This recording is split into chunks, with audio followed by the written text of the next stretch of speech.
తెలంగాణ అస్తిత్వ పరిధి దాటి భారత రాష్ట్ర సమితిగా కేసీఆర్ పార్టీ పరివర్తన చెందడాన్ని రాజకీయ పరిశీలకులతో పాటు సిపిఎం ఎంఎల్ ప్రజాపంద కూడా రాజకీయ విమోచనతో పరిశీలిస్తుందని ఆ పార్టీ రాష్ట్ర కార్యదర్శి పోటు రంగారావు అన్నారు. ఖమ్మంలోని పార్టీ కార్యాలయంలో ఆయన మీడియాతో మాట్లాడారు.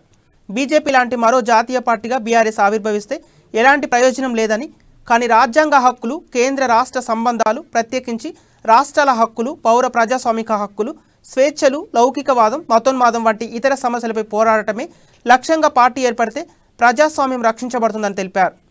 రాష్ట్రంలో 8 ఏళ్లలో టీఆర్ఎస్ పార్టీ కొన్ని సంస్కరణలు, పథకాలు అమలు చేసింది, కానీ ప్రజాస్వామిక హక్కుల విషయంలో, ప్రధాన సమస్యల విషయంలో విఫలమైందన్నారు. ఈ పరిస్థితిలో బీఆర్ఎస్ ఏర్పాటుపై అనేక ప్రశ్నలు తలెత్తుతున్నాయని తెలిపారు. కేసీఆర్ ఖమ్మం వస్తా ఉన్నాడు. అయితే గత ఎన్నికల సందర్భంగా చేసిన వాగ్దానాలని అమలు చేయాలని చెప్పేసి ఖమ్మం జిల్లా ప్రజలు ఆయన్ని ప్రశ్నించాలని చెప్పి మేము సిపిఐఎంఎల్ ప్రజాపంద జిల్లా కమిటీ తరఫున ప్రజలందరికీ విజ్ఞప్తి చేస్తా ఉన్నాం. తను గతంలో చెప్పాడు, మేము గత ఎన్నికల్లో ఇక్కడ కుర్చీ వేసుకొని వచ్చి నేను పట్టాలు ఇస్తాను 3 భూములకు అని చెప్పాడు. కానీ ఇదంతా ఇప్పుడు మళ్ళీ ఎన్నికలు వస్తూ ఉన్నాయి. ఇప్పటిదాకా సాగదీశాడు.